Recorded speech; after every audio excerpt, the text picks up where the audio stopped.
오늘 이 밤에 하나님께서 여러분을 만나 주실 줄 믿으십니까? 날마다 주님 앞에 나아오는 것은요, 그분을 향한 거룩한 상상력에서 시작합니다. 그분이 어떤 분인지를 정말로 믿는다면, 그분이 어떤 분인지를 우리는 안다면 여러분, 우리가 기대하지 못할 은혜는 없습니다. 오늘 이 밤에도 하나님을 바라보고 하나님이 공급하시는 그 은혜 안에서 여러분의 삶의 문제들이 해석되어지고 여러분 삶 가운데 갇혀있는 문제들이 해결되어지는 오늘 이 밤 될 수 있기를 간절히 소원합니다. 하지만 꿈꿔야 되는 것은 그것입니다. 내 원함과 내 소원함대로 해결되는 것이 아니라 하나님의 뜻과 하나님의 말씀 안에서 해결되어지는 오늘 이 밤 될 수 있기를 간절히 소원합니다. 금요일 저녁 기도에 여러분 앞에 나와서 말씀 전하는 것은 굉장히 오랜만인 것 같습니다. 하나님께서 오늘도 저를 통하여서 하나님의 은혜를 흘려보내는 그 통로가 될 수 있기를 간절히 바라고요.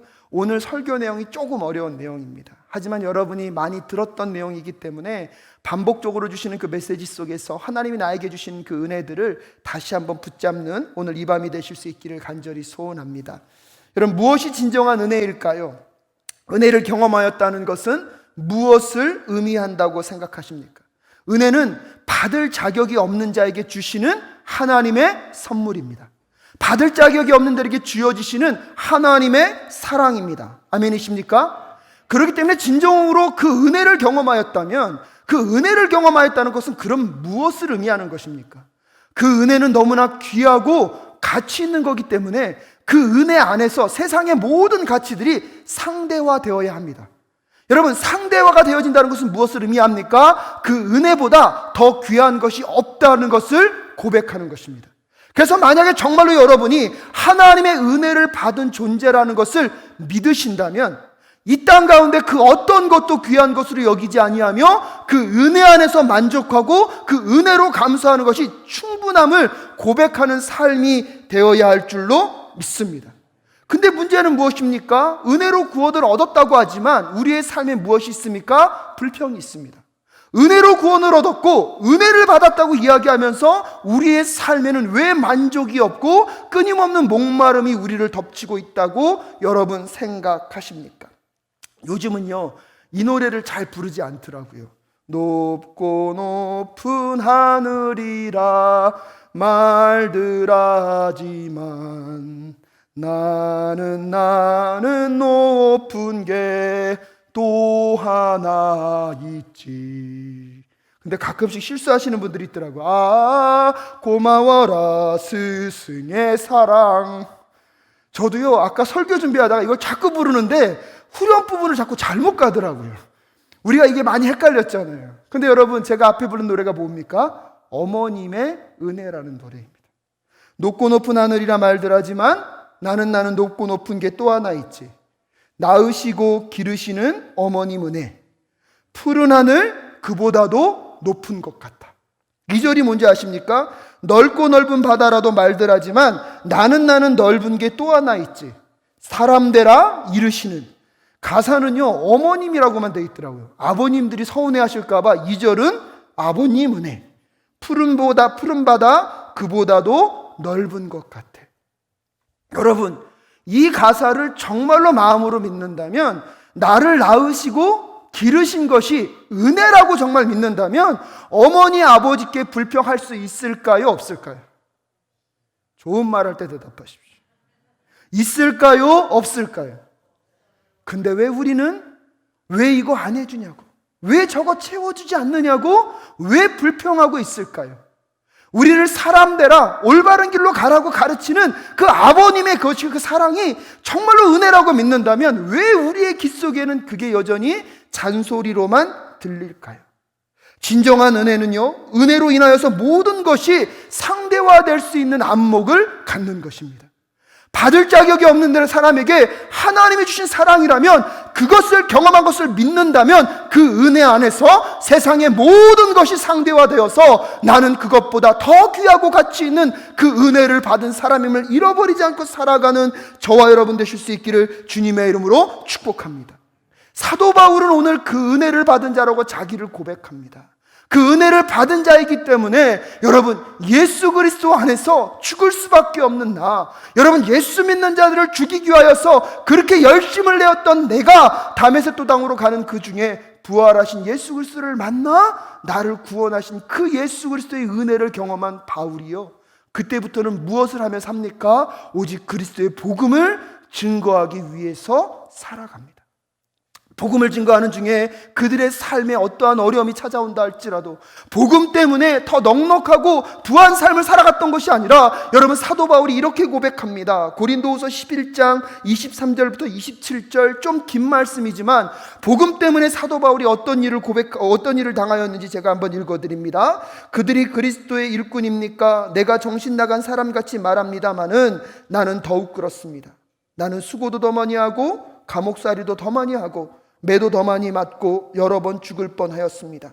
유대 사람들에게서 마흔에서 하나를 뺀 매를 맞는 것이 5번이요, 채찍으로 맞는 것이 3번이요, 돌로 맞는 것이 1번이요, 파손을 당한 것이 3번이요, 밤낮 꼬박 하루를 망망한 바다를 떠나졌습니다. 자주 여행하는 동안에는 강물의 위험과 강도의 위험과 동족의 위험과 이방 사람의 위험과 도시의 위험과 광야의 위험과 바다의 위험과 거짓 형제의 위험을 당하였습니다. 수고와 고역에 시달리고 여러 번 밤을 지새우고 줄이고 목마르고 8번 굶고 추위에 떨고 헐벗었습니다. 여러분, 은혜를 받은 자의 삶의 모습이 지금 어떠합니까? 고난과 아픔과 슬픔, 자기만을 위한 삶을 살지 않았습니다. 오직 예수 그리스도의 복음, 내가 받은 그 은혜가 감사하여서 오늘도 그리스도의 복음을 증거하기 위하여서 살아가는 바울의 여정은 편안함과 안전한 삶보다는 어렵고 힘든 길을 자초하며 걸어가는 사도 바울의 삶. 하지만 여러분, 상상해 보십시오. 그 삶은 비참합니까? 그 삶은 슬픕니까? 아니면 평안합니까? 아니면 기쁨 가운데 있습니까? 진정한 은혜를 경험한 바울에게 있어서 그의 환경과 조건은 아무런 영향력을 끼치지 않습니다. 왜냐하면 은혜 안에서 세상의 모든 것들이 상대화될 수 있기 때문입니다. 사랑하는 사랑교회 성도 여러분, 오늘 이 밤 은혜 받는 밤이 되실 수 있기를 주님의 이름으로 축복합니다. 은혜 받아서 내 문제가 풀렸다는 것을 고백하는 것이 아니라, 은혜를 이미 받았기에 여러분, 문제가 풀리지 않던 그 모든 것들이 상대화되어질 수 있는 오늘 이 밤 되실 수 있기를 주님의 이름으로 축복합니다. 오늘 사도 바울이 고린도 후서 12장 5절부터 10절까지 무엇을 이야기하냐면, 이 앞절에서 사도 바울이요, 그가 14년 전에 경험했던 것을 이야기합니다. 14년 전에 부지불식간에 하나님께 들림을 받아서 3층 천에 올라갑니다. 3층 천의 개념은 뭐냐면 하나님의 임재가 있는 그곳, 하나님의 나라를 경험한 것입니다. 여러분, 이 경험은요, 모든 거짓 교사들과 나름대로 성령의 은사를 체험했다는 모든 사람들을 잠잠케 할 수 있는 경험입니다. 하지만 사도 바울이요, 그것을 자랑하지 않겠다는 것입니다. 5절에서 이렇게 얘기합니다. 나는 이런 사람을 자랑하려고 합니다. 그러나 나 자신을 두고서는 내 약점밖에는 자랑하지 않겠습니다. 그러면서 여러분 6절에 뭐라고 얘기합니까? 내가 자랑하라고 하더라도 진실을 말할 터이므로 어리석은 사람이 되지 않을 것입니다. 그러나 자랑은 삼가겠습니다. 그것은 사람들이 내게서 보거나 들은 것 이상으로 나를 평가하지 않게 하려는 것입니다. 여러분, 자랑의 특징이 무엇입니까? 내가 가진 것을 더 풍성하게 만드는 거예요. 여러분, 자랑의 특징이 무엇입니까? 나는 조금 경험했는데 어떻게 경험했다고요? 크게 경험했다. 여러분, 남자들이 허풍이 셉니까? 작습니까? 예, 여성분들만 대답하시면 됩니다. 남성분들은 대답을 못합니다. 남자는 허풍이 셀까요? 작을까요? 어떻게 하셨어요? 그럼 윤 목사는 허풍이 셀까요? 작을까요? 대답을 안 하시네요. 감사합니다. 하지만 저도 허풍이 좀 있습니다. 허풍을 하는 이유가 뭘까요, 여러분? 나는 조금 갖고 있는데 이걸 뭐 하고 싶은 것입니까? 과장하고 싶은 것입니다. 사도 바울은 그의 약점을 알고 있습니다. 이 경험이 너무나 탁월하고 좋은 경험이지만 그것을 자꾸 말하려다 보면 여러분, 그것만 커지고 그 속에서 누가 작아집니까? 하나님의 능력이 작아집니다. 저희 교회에 정말 좋은 어르신들이 너무나 많습니다. 간증을 부착해도 그 간증을 자꾸 하다 보면 간증이 과장되어서 하나님의 뜻을 제대로 전할 수 없다고 오히려 간증을 거부했던 역사들도 제가 경험하고 있습니다. 자기를 자랑한다는 것은 그런 것입니다. 사도 바울이 그래서요, 다른 거짓 교사들을 다 잠잠케 할 수 있는 경험을 하였음에도 불구하고 사도 바울은 무엇을 결단합니까? 나는 그것을 자랑하지 않고 나의 무엇을 자랑하겠다고요? 약점을 자랑하겠다고 이야기하고 있습니다. 7절에 보니까요, 여러분 함께 읽어볼까요? 시작. 내가 받은 엄청난 계시들 때문에 지도 모릅니다. 그러므로 내가 교만하게 될지 못하도록 하나님께서 내 몸에 가시를 주셨습니다. 그것은 사탄의 하수인이라고 할 수 있는데 그것으로 나를 치셔서 나로 하여금 교만해지지 못하게 하시려는 것이었습니다 라고 얘기합니다. 사도 바울에게 무엇이 있었습니까? 가시가 있었습니다. 여러분, 이 가시는요, 많은 성경학자들이 얘기할 때 정확하게 알 수 없습니다. 아마 눈병일 수 있다고 말하는 사람도 있고 극심한 우울증이라고 말하는 사람도 있습니다. 어떤 누군가에게는 그것은 어쩌면 간질일 수 있다라고 얘기하고 있습니다. 여러분, 위대한 사도 바울에게 있어서 몸에 연약함이 있다는 것은 얼마나 치명적인 약점입니까? 다른 사람들의 생명을 살리는 기도를 합니다. 다른 사람이 병이 나왔을 때 병을 고치는 기도를 합니다. 근데 정작 그는 무엇을 갖고 있습니까? 병을 갖고 있습니다. 사람들이 뭐라고 얘기할까요? 다른 사람 병 고치기 전에 누구 병부터 고치라고? 당신 병부터 고치라고. 여러분, 사도로서의 권위가 살까요? 안 살까요? 이왕이면 하나님께서 손만 닿으면 모든 병을 낫게 하시듯이 내 병도 낫게 하시면 좋은데 오히려 사도 바울에게는 무엇이 있습니까? 가시인 그 질병이 있습니다. 사도 바울도요, 그게요, 얼마나 힘들었으면 하나님께 몇 번 기도합니까? 3번을 기도합니다. 3번을 기도했다는 것은 제가 말씀드렸잖아요. 3번 딱 기도하고 만 것이 아니라 간절하게 하나님 이것만 해결해 주십시오. 이것만 해결해 주시면 하나님 앞에 더 크게 쓰임받을 수 있습니다. 주님 도와 주시옵소서.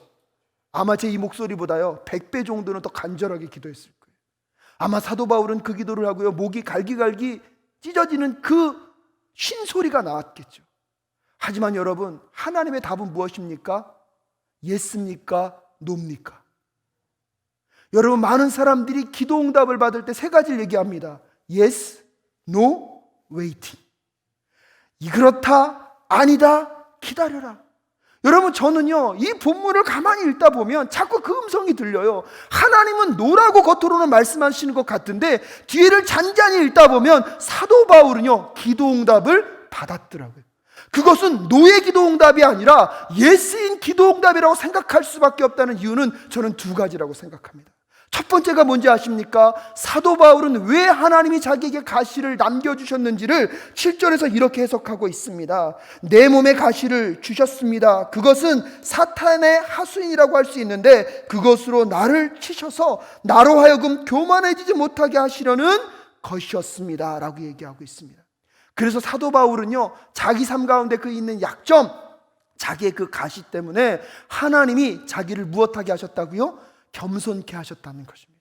그래서 오히려 자기가 하나님의 도구로 쓰임받을 수 있게 하여 쓸 수 있도록 자기에게 가시를 주신 그 가시의 의미를 첫 번째 무엇하고 있습니까? 해석해내고 있습니다. 그리고 나서 8절에 무엇이 이야기하고 있습니까? 그가 얼마나 간절히 기도했는지. 9절에서 그 기도의 끝에서 하나님 뭐라고 말씀하십니까? 여러분 9절 말씀 함께 읽겠습니다. 시작. 그러나 주님께서는 내게 이렇게 말씀하셨습니다. 내 은혜가 내게 족하다. 내 능력은 약한 데서 완전하게 된다. 그러므로 그리스도의 능력이 내게 머무르게 하기 위하여 나는 더욱더 기쁜 마음으로 내 약점들을 자랑하려고 합니다. 2번째는 뭐라고 말씀하고 있습니까? 너의 그 가시, 그 약점을 통하여서 누구의 강함이요? 하나님의 강함을 드러내겠다고 말씀하고 있습니다. 여러분, 사도 바울이 그 말씀을 들었을 때 그의 마음 가운데 어떤 마음이 있었을까요? 하나님, 그래도 이왕이면 고쳐주시죠. 아니요, 사도 바울은 은혜를 경험하고 나니까 그 은혜 안에서 세상의 모든 것들이 무엇됐다고요? 상대화되었습니다. 이 은혜 하나만이면 모든 것은 괜찮습니다. 하나님, 부하든지 가난하든지 병이 있든지 병이 없든지 상관없습니다. 그래서 사도 바울이 3번이나 이 가시를 치워달라고, 이 질병을 고쳐달라고 기도하였지만 하나님의 대답은 무엇이었습니까? 내가 그것을 고쳐주지 않겠다. 오히려 그것을 통해서 내가 너를 더 겸손하고 하나님의 사역자로, 하나님의 사도로 너를 쓰길 원한다는 하나님의 음성을 듣습니다. 더 놀라운 이야기가 무엇입니까? 너의 약함을 통하여서 나의 강함을 드러내겠다고 말씀하십니다. 여러분, 사도 바울이 그것을 깨닫자 무엇이라고 얘기합니까? 그리스도의 능력이 내게 머무르게 하기 위하여 나는 더욱 기쁜 마음으로 내 약점들을 자랑하려고 합니다. 여러분, 노라고 대답받은 사람이 이런 고백할 수 있습니까? 노라고 대답받은 사람이 이런 얘기할 수 있습니까? 아무리 이 본문을 읽어봐도 사도 바울이 하나님의 기도 응답을 받을 때 노라고 받은 것이 아니라 무엇이라고 받은 것 같습니까? 예스라고 받은 것 같습니다. 사랑하는 사랑교회 성도 여러분, 우리는 우리 눈에 보이는 것, 내가 구한 것, 그것만이 해결되어져야지만 우리는 기도 응답을 받았다고 생각합니다. 예스라고 생각합니다. 때때로 그것이 거절되면 뭐라고 생각합니까? 노라고 생각합니다. 그건 눈에 보이는 것만으로 하나님의 음성을 해석했기 때문입니다. 하지만 오늘 사도 바울은 여전히 그의 몸엔 가시가 있었지만 하나님이 그 가시의 의미를 깨닫게 하셨고 그 가시의 약점을 통하여서 하나님의 능력을, 하나님의 영광을 드러냈다고 말씀하신 그 순간 사도 바울은 기도응답을 받은 자로서 뭐라고 얘기합니까? 내가 그리스도가 내 안에 머물게 하기 위하여 나는 무엇을 자랑하겠다? 약점을 자랑하겠다고 이야기하고 있습니다. 한 걸음 더 나아가서 무엇이라고 얘기하고 있습니까? 10절 말씀에 그러므로 나는 그리스도를 위하여 병약함과 모욕과 궁핍과 박해와 곤란을 겪는 것을 기뻐합니다. 내가 약한 그때에 오히려 내가 강하기 때문입니다. 사랑하는 사랑교회 성도 여러분, 오늘 우리의 이 기도는 쉽지 않은 기도일 것입니다. 하지만 여러분의 인생 가운데 한번 생각해 보십시오.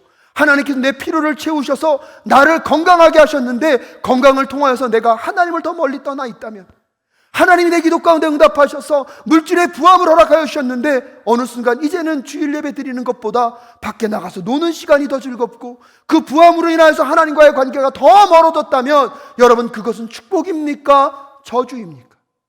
여러분, 우리가 하나님께 간절히 간구하고 기도했지만 하나님께서 우리에게 그것을 응답하지 않으셨지만 그것을 통하여서 하나님 앞에 더 나아가게 하시고 하나님을 붙잡게 하신다면 여러분, 그 가시와 그 약한 것은 은혜입니까? 저주입니까?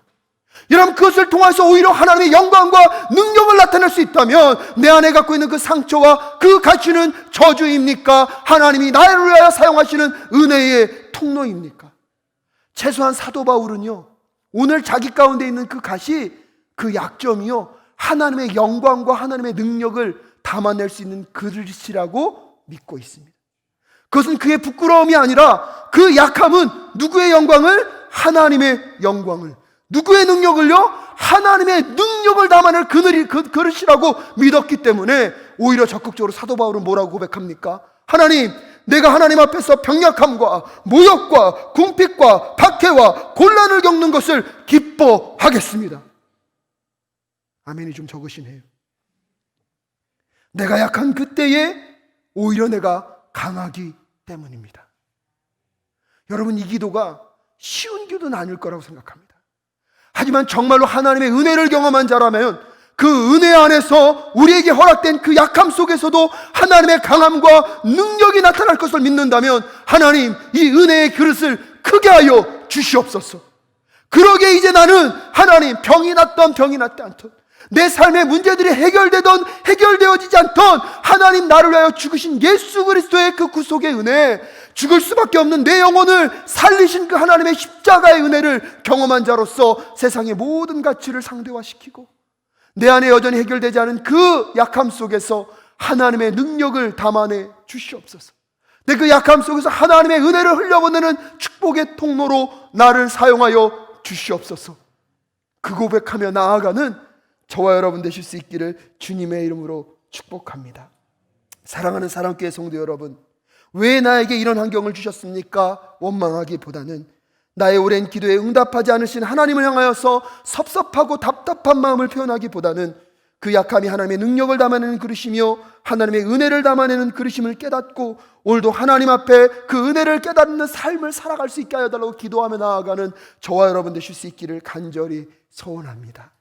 기도하기 전에 여러분 책에 보니까 송혜 선생님의 한 예화를 소개하고 있더라고요. 송혜 아시죠?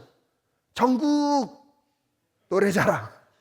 그 송해평전에 보니까요, 죄송합니다, 오늘 목소리가 이렇게 갑자기 쉬어가지고, 나는 딴따라다 라는 책에 이런 내용이 소개되고 있습니다. 아버지 살려주세요. 송해 선생님은 지금도 아들이 마지막으로 남긴 이 애타는 호소를 잊지 못한다. 음구수술을 거쳐 근 열흘간의 분투도 소용이 없이 아들은 아버지 곁을 영원히 떠났다. 그의 나이 만 20살이었다. 언론에 공개되지 않은 사실 하나를 추가하자면 아들의 사고 당시 목격자가 있었다는 것이다. 그 목격자는 바로 MC 허참이다. 허참을 위시로 하여 주변의 목격자들의 증언을 종합하면 사고를 일으키고 뺑소니 친 트럭 운전자를 찾아내는 것은 어려운 일이 아니었다. 그러나 송해 선생은 추적을 포기했다. 나는 선생께 그 이유를 물었다. 그는 참았던 울음을 터뜨리며 말했다. 트럭을 운전하는 사람이라면 생활이 넉넉한 사람은 아니었겠지. 내가 그 사람을 찾으면 그 사람, 그 가족은 또 무슨 수로 생계를 유지하냐고. 그래서 포기했수. 2015년 기준으로 벌써 28년 전의 이야기다. 송해 선생은 교통방송 가로수를 누비며를 1974년부터 1988년까지 14년 동안 하루도 빠짐없이 진행했다. 만 20살밖에 안 된 아들이 뺑소니 교통사고로 사망을 했을 때는 서울 시내의 모든 운전기사들이 장례식장으로 달려와 선생을 위로했고 함께 목 놓아 울었다. 선생은 아들을 교통사고로 잃고 교통방송을 한다는 것에 자괴감이 들어 10여 년간 정들었던 가로수를 누비며에서 하차했다. 그런 와중에 전국 노래자랑을 맡고 있던 안인기 PD로부터 연락이 왔다. 그렇게 선생은 1988년 5월 전국 노래자랑에 사회자로 탑승했다. 그의 나이 61세였다. 올해로 93세인 선생은 아직도 건강하다. 전국 노래자랑을 힘차게 외치며 33년간 국민들에게 웃음을 선사해온 송해 선생은 누구보다 서민들의 눈물과 애환을 잘 아는 분이다.